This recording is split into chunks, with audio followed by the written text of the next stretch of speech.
జయ గురుదత్త శ్రీ గురుదత్త. మారుతి అనుగ్రహం ప్రారంభ. ఏప్రిల్ 3, 2025 గురువారం, పంచమి, రోహిణీ నక్షత్రం. ప్రతిరోజు ఈ కార్యక్రమం ఈ ఛానల్లో ప్రసారం అవుతుంది. అనేక గొప్ప పరిహారాలు అందిస్తున్నాను అని నేను అనుకుంటున్నాను. ఎందుకంటే దత్తాత్రేయ స్వామి అనుగ్రహంతోనే ఈ వాక్కు పలుకుతోంది. సాయినాథుడు, దత్తాత్రేయుడు, రాఘవేంద్ర స్వామి పరిపూర్ణ అనుగ్రహము మీ పైన ఖచ్చితంగా ఉంది. లేకపోతే అసలు మీరు ఇది చూడరు, నేను చెప్పింది ఆచరించరు. సరే, ఇవాళ దీపారాధన గురువారం. ఈరోజు దీపాన్ని వెలిగిస్తే మీ పిల్లలలో చెడు అలవాట్లు తొలగిపోతాయి. మీరు ఆవ నూనె వేసి 3 ఒత్తులు ఒక ఒత్తిగా చేసి దీపాన్ని వెలిగించండి. సూర్యాస్తమయంలోపు ఈ దీపాన్ని వెలిగిస్తే మనం పచ్చట్లోకి వాడతాం ఆవ నూనె. మీ పిల్లల్లో ఉన్న చెడు అలవాట్లు తొలగిపోతాయి. తప్పకుండా ఈ దీపారాధన చేయండి. లక్ష్మీ యోగం కోసం, అదృష్టం, ఐశ్వర్యం.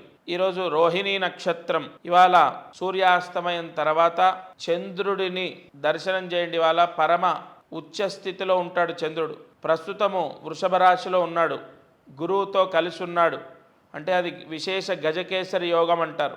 అది దానివల్ల లాభం ఏంటి అంటే, జాబు లేని వాళ్ళకు జాబు రావటం, డబ్బు లేని వాళ్ళకు డబ్బు రావటం, పేరు ప్రఖ్యాతలు రావటం, ఫ్రీ సీటు అంటే మనకు నీట్లో కానీ ఇతరత్ర వాటిలో పరీక్షలు పాస్ అవ్వడం, ఫ్రీ సీట్ రావడం, ధనయోగం. ఇక ఒకటి కాదు, గజకేసరి యోగం ఉందంటే అనేక లాభాలు వస్తాయి. మరి ఆ గజకేసరి యోగం మనకు పట్టాలంటే జాతకంలో ఉన్నది మనకేం పట్టదు, కానీ అందులో 25% మనము ఆ యోగాన్ని పొందొచ్చు. ఎలాగంటే ఈరోజు చంద్రుణ్ణి దర్శించడం ద్వారా.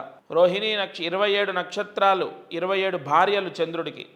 చంద్రుడు లేకపోతే గజకేసరి యోగం ఉండదు. ఆ 27 భార్యల్లో రోహిణీదేవి అంటే చాలా ప్రీతి. అందులో రోహిణీ నక్షత్రంలో చంద్రుడు ఉచ్చ పొందుతాడు. వృషభ రాశిలో రోహిణీ నక్షత్రంలో విపరీతమైన బలాన్ని పొందుతాడు. ఈ రోజున గురువుతో కలయిక, అది కూడా విశేష యోగం. ఈరోజు సూర్యాస్తమయం తర్వాత చంద్ర దర్శనం చేయండి, సంపూర్ణ లక్ష్మీ యోగాన్ని పొందుతారు. ఇక మంత్రాన్ని జాగ్రత్తగా రాసుకోండి. ఈ నవగ్రహ మంత్రాలు ప్రతిరోజు ఈ ఛానల్లో చెప్తున్నాను. ఏ రోజుకి ఆ రోజు మంత్రం చదువుకుంటే 2025 మొత్తం కూడా గ్రహదోషాలు తొలగిపోతాయి. మంత్రాన్ని జాగ్రత్తగా రాసుకోండి. ఓం శ్రీం దుం బుధగ్రహాయ నమః. ఓం శ్రీం దుం బుధగ్రహాయ నమః. ఓం శ్రీం దుం బుధగ్రహాయ నమః.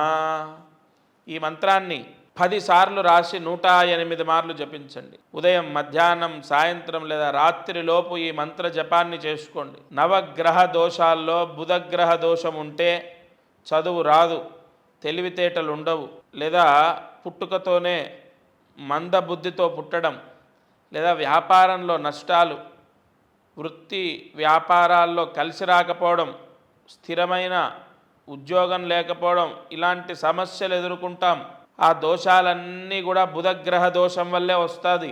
కావున ఈ మంత్రజపం చేసుకోండి, సంపూర్ణ బుధగ్రహ దోషం పోతుంది. 2025లో బుధగ్రహ దోషం లేకుండా ప్రశాంతంగా ఉంటారు. ఇది వాల్టి మారుతి అనుగ్రహం కార్యక్రమం. దత్తార్పణమస్తు.